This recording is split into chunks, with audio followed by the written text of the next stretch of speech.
राष्ट्रीय स्वयं सेवक संघ यानी कि आरएसएस अपने शताब्दी वर्ष के अवसर पर देश भर में कार्यक्रमों की श्रृंखला चला रहा है।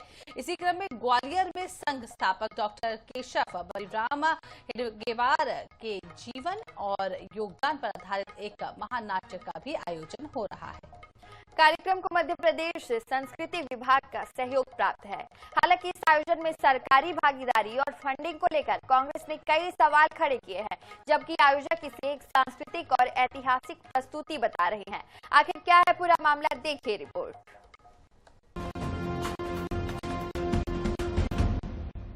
राष्ट्रीय स्वयंसेवक संघ की सांस्कृतिक इकाई संस्कार भारती के द्वारा 22 जून को ग्वालियर के जीवाजी यूनिवर्सिटी परिसर में स्थित अटल बिहारी वाजपेयी सभागार में डॉक्टर केशव बलिराम हेडगेवार के जीवन और विचारों पर आधारित महानाट्य का मंचन किया जाएगा।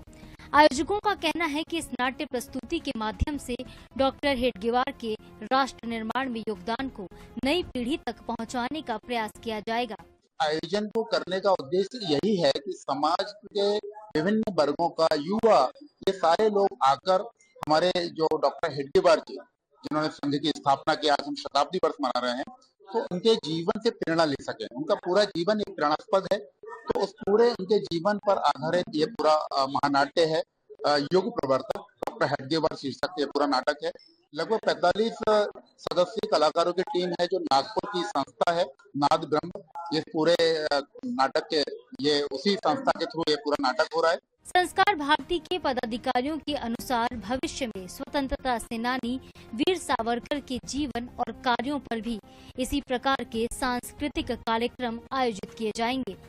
वहीं इस आयोजन को लेकर कांग्रेस ने आपत्ति जताई है। कांग्रेस का आरोप है कि बीजेपी सरकार सरकारी संसाधनों और अनुदान का उपयोग वैचारिक रूप से जुड़े व्यक्तित्वों के प्रचार प्रसार के लिए कर रही है, जबकि अन्य स्वतंत्रता सेनानियों और महापुरुषों की उपेक्षा की जा रही है। ये सिर्फ और सिर्फ भारतीय जनता पार्टी जो है अपने कहूँगा नकारा नेताओं को, जो कि भारतीय इतिहास में कांग्रेस के जितने भी संविधान से निकले हुए जो संग्राम सेनानी थे, उनकी तुलना में इनको बड़ा एक कद स्थापित करने के लिए पैसा लुटा रही है। लेकिन भारतीय जनता बहुत समझदार है, वो इतिहास में विश्वास करती है। इस तरह का भ्रमित इतिहास का कोई प्रचार प्रसार से लाभ नहीं होगा। महानाट्य के आयोजन में मध्य प्रदेश संस्कृति विभाग की भागीदारी और वित्तीय सहयोग को लेकर राजनीतिक बहस तेज हो गई है। कांग्रेस जहां इसे सरकारी धन के दुरुपयोग से जोड़ रही है, तो वहीं आयोजकों का कहना है कि ये एक सांस्कृतिक और ऐतिहासिक प्रस्तुति है, जिसका उद्देश्य समाज को राष्ट्र निर्माण में योगदान देने वाले व्यक्तित्वों से परिचित करवाना है। अब देखना होगा कि ये आयोजन सांस्कृतिक कार्यक्रम के रूप में याद किया जाता है या फिर राजनीतिक विवाद का विषय बना रहता है। जावेद खान, INS 24/7 ग्वालियर।